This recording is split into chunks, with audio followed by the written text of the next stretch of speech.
Okay, kids, you've asked me for recipes for Cajun food, so I'm going to do that right now. This is red beans and rice, how I make it. Now, what we got over here is we got beans. Red beans, red kidney beans, been soaking for overnight. We got bacon. This is a Texas chili sausage. If you can get andouille, that's great, but chili sausage or Chorizo or something, get the fresh stuff from the butcher. I smoked this last week, so now I'm using it. Then we got capsicum, we got celery, and we got, usually you use onion for this, but because your mom's low FODMAP, I use green onion. And for spices, this I use for cooking, for smoking, but all it is salt, pepper, smoked paprika, and some chorizo.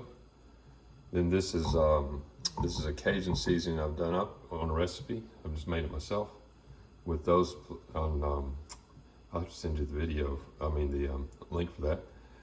This is onion replacer and garlic replacer. So instead of onion powder and garlic powder, we use this replacement for low FODMAP. So that's it. So the first thing I'm going to do, I like to cook in a cast iron container, this kind of stuff. But the first thing we're going to do is we're going to brown the meat. You do the meat first so it gets all the good flavors on the bottom of it. You don't have to cook in cast iron, anything's all right. So let's just put some olive oil in there. Put it on high at first. Let that warm up. First thing I'm going to put in is the bacon because it hadn't been cooked yet. Just had too much bacon from Christmas leftovers, so use it like that. We'll just brown that a bit.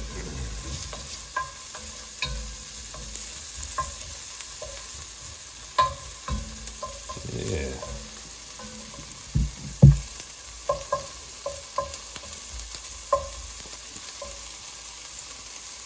Now what that does is all the flavors from that bacon gets mixed in with the oil, gets stuck on the bottom of the pan.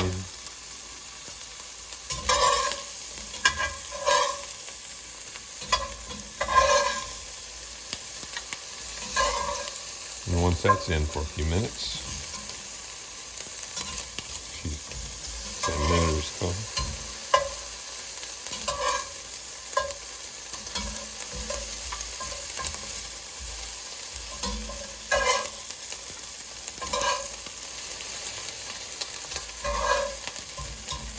Next thing we're going to do,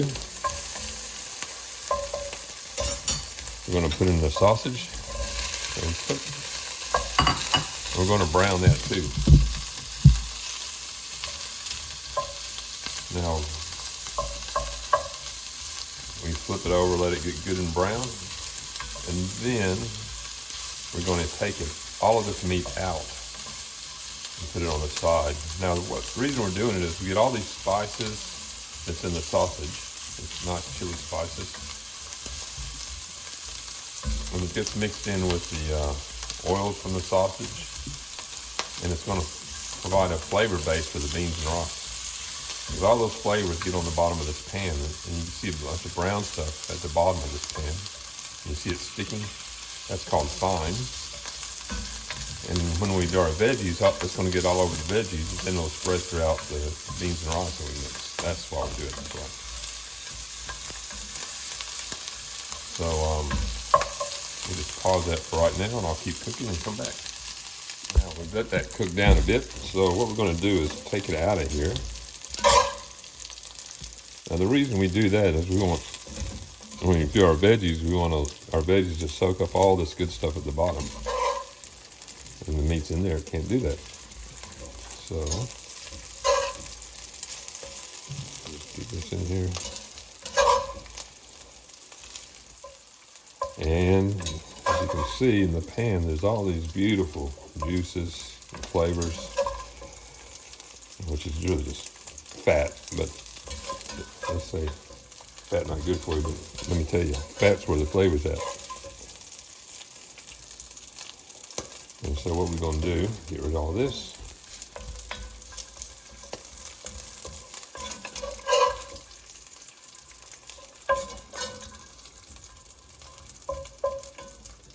Now, see all this brown stuff at the bottom? That's what we're looking for. So we're gonna take our capsicum. Usually capsicum and celery take a little bit longer to cook down. So, I mean capsicum and onion. But my onion's green, so it cooks really quickly. So, but we just want to get the sheen on there. It's going to soak up all that flavor. And has the moisture from the veggies get there. Usually I put celery in now, but this is all leftover celery from Christmas. It had been frozen, so it's already soft. I don't like to cook with frozen celery, but I don't like to waste it either. And it's just for me, so it doesn't really matter, but using fresh celery is what you want. So just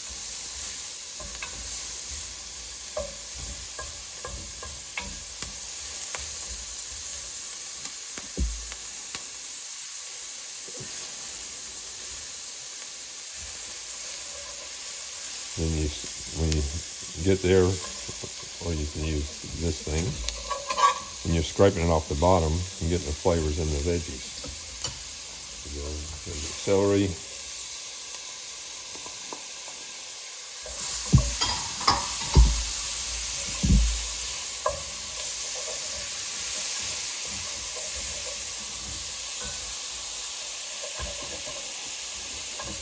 Like I said, I don't usually use frozen celery, and if we were having guests over, I wouldn't, but it's just for us, so it doesn't matter.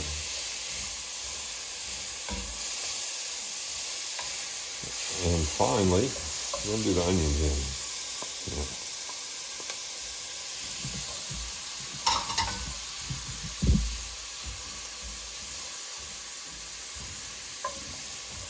in. Got the heat on about medium now.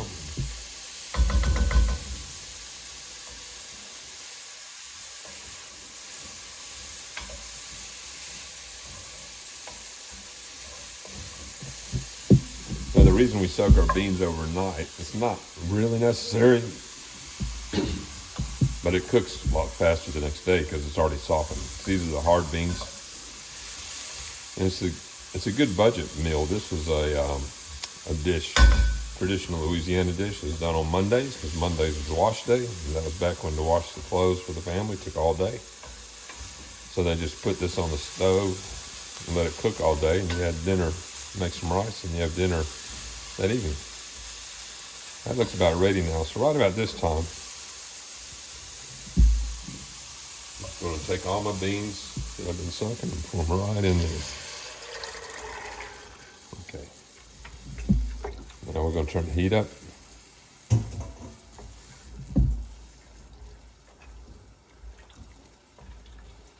We're going to need some more water in there. And actually, I need to put some chicken stock in there. I forgot about that. Hold on.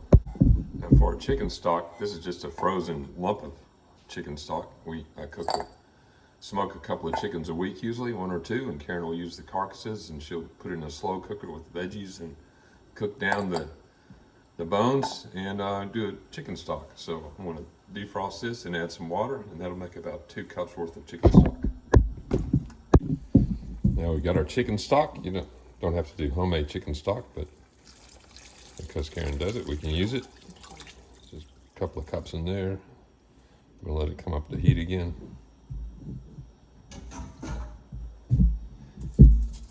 Now a couple of bay leaves. You can buy them, but this is from the garden, Karen's garden. Now we're going to do a little bit of seasoning. This is just barbecue seasoning that I sort of use to as a rub for chicken and pork. If you want a bit of spice, so it's got just cooking salt and cracked pepper, coarse cracked pepper, some smoked paprika, and a bit of what do you call it? Cayenne. So I'm just gonna, when these kind of things, just do a little bit of flavor in there, and then you can see how you're going after that. So I'm gonna do that. Then I'm gonna put an onion replacer or onion powder, but this replaces onion powder. Just a teaspoon of that in there. And then we're going to do the same with garlic powder. We have a garlic powder replacer. This stuff here for low FODMAP.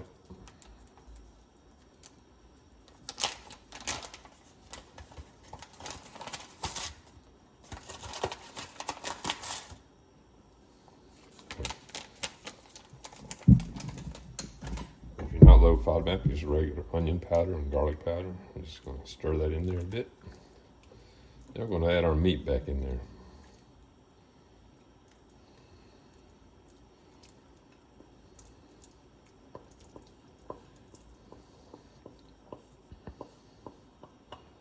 There you go.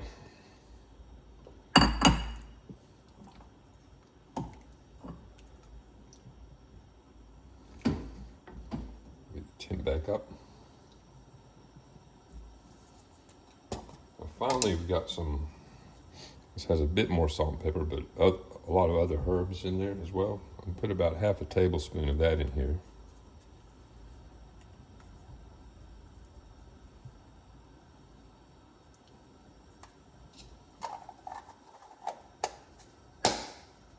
And I know it's going to be a little bit light on for salt, just a little bit of salt.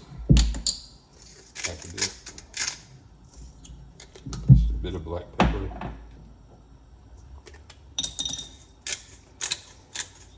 So the tasting is an experiment. You can, if something's not hot enough or flavorful enough, you can always add more to it. But if you put too much in it, then it's hard to take out. You can only take it out by diluting it and adding more liquid, and then having bigger servings, sort of thing. Anyway. So we'll let that come back up to where it's boiling again. And I'm going to put the lid on it. Now you don't have to cook it. I like cooking this kind of food in these cast iron camp ovens. They're really inexpensive. They're really heavy, but you don't need that. You can cook in just in a big pot. Most of my life I've cooked in a big pot, but now that I got room to store this kind of stuff, I get this camp oven. Pretty inexpensive, and I don't use it for camping. I use it for cooking. All that cast iron just cooks beautifully. Okay, come back soon. Now that's starting to simmer, so we'll boil again. So we're going to put it down on low, let it simmer, put the lid on it, and check it initially probably every 15 minutes or so, and give it a stir. And give it a taste every so often.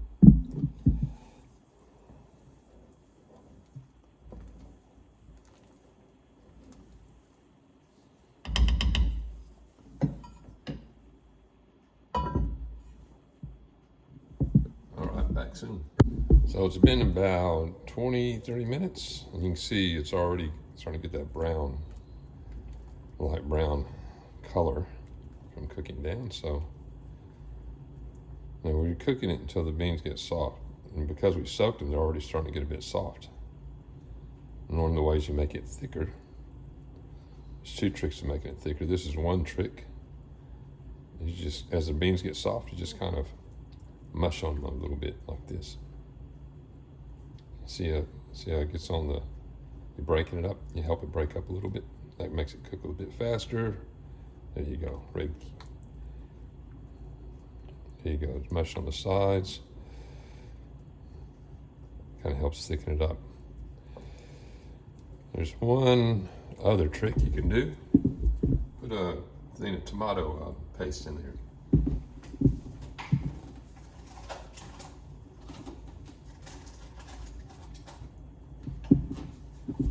This, but we don't have any more because somebody, I think it was me, used the last and didn't replace it. See? Oops. There we go. Don't need that. So anyway, it'll thicken up anyway. Be right back. All right, I've been cooking for well over an hour now, so just Just on low heat with the lid on. Now I'm going to smash some more of these beans. See how easy they are to smash now? Get a whole lot at once. See? That's going to thicken it up nice.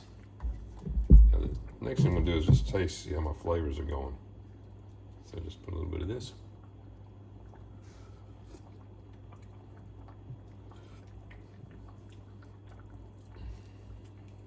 Well, there's a good amount of heat in there. That's good.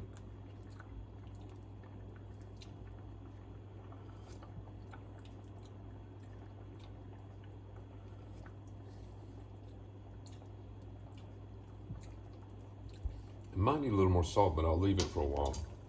One of the things it's got plenty of spice in there from the sausage and the cayenne from the other spices I put in there.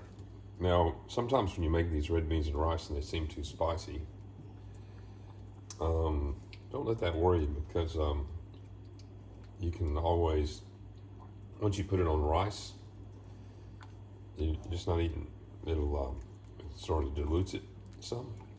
And you really shouldn't be eating this with cornbread, actually. Make some cornbread, a bit of milk, and that all helps to, if you don't like it spicy, if it's too spicy for you, then that helps to eat it up. But of course, you can always put less spice in there, but I'm not going to do that because I like it hot. All right, we'll let that go a bit longer. Now, I'm going to show you how to make rice on the stovetop in case you don't have a rice cooker or something like that. So, first thing to do is I'm going to put the rice in. So I'll do 2 cups of rice.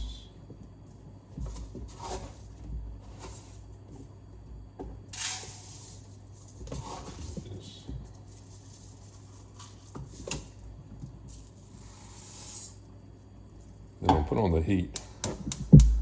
I'm just going to put olive oil all through this. This is a real important part of it. You get a healthy bit of olive oil. And what you want to do is just stir all that up together on the bottom of the stove, on the pan.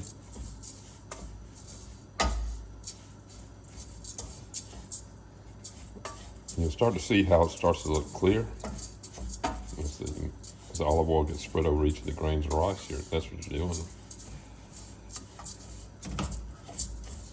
I don't know why it works that well.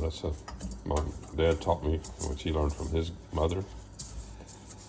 And they moved from Germany to Brazil in the 1930s, early 30s. And that's how she learned to make the rice like this. The rice comes out nice and fluffy and beautiful. All right. I'll put double the amount when making rice, put double the amount of water in there. I've got 4 cups.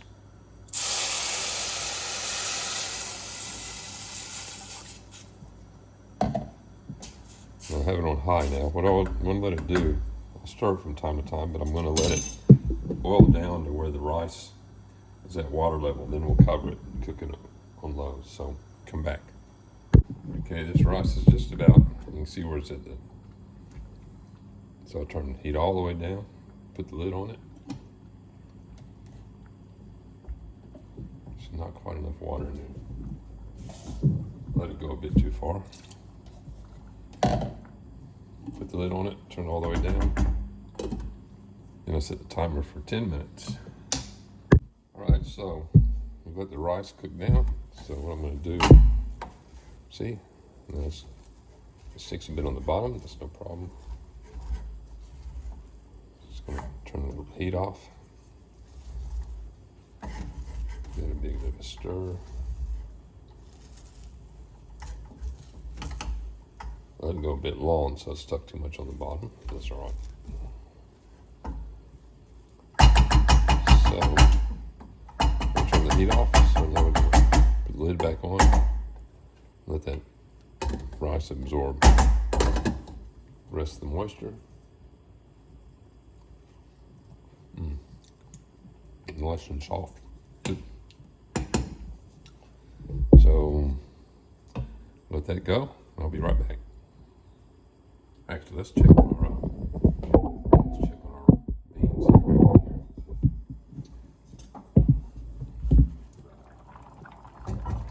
You see that's cooked down a bit.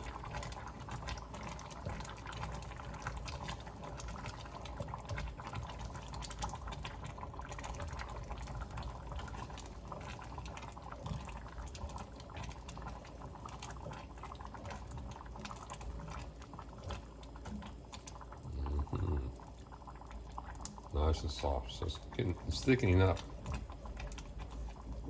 There's some of that good flavor stuck on the bottom, so I'm just going to scrape it out in this pan.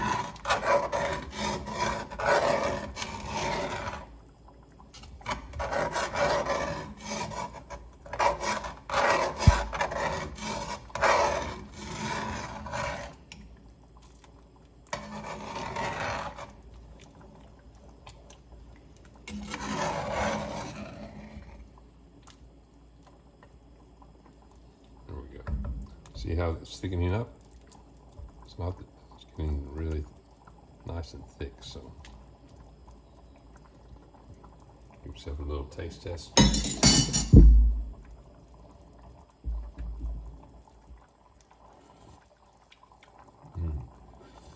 Yep, that's getting good.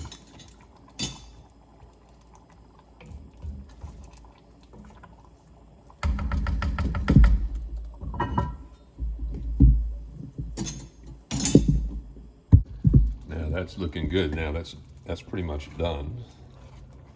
Got my rice made. Now I'm making my cornbread. So I'll do the cornbread a separate video. But I think so. What I'm going to do, turn it off. That's why I like this kind of pot. You can cook in a regular sized pot, and I did it for years, and it's still fine.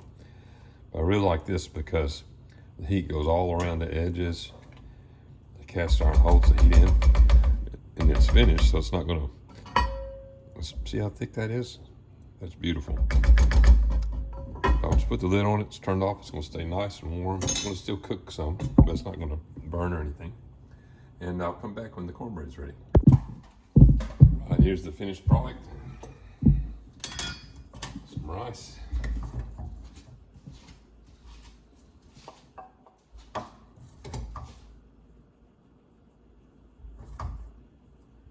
Red beans on there.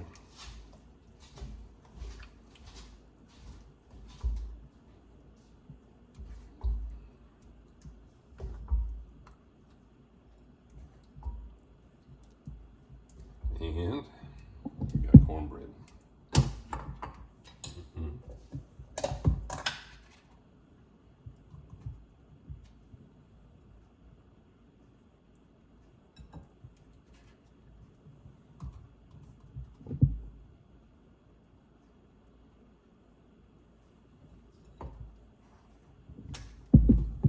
There you go. That's how you do it. All right. See you.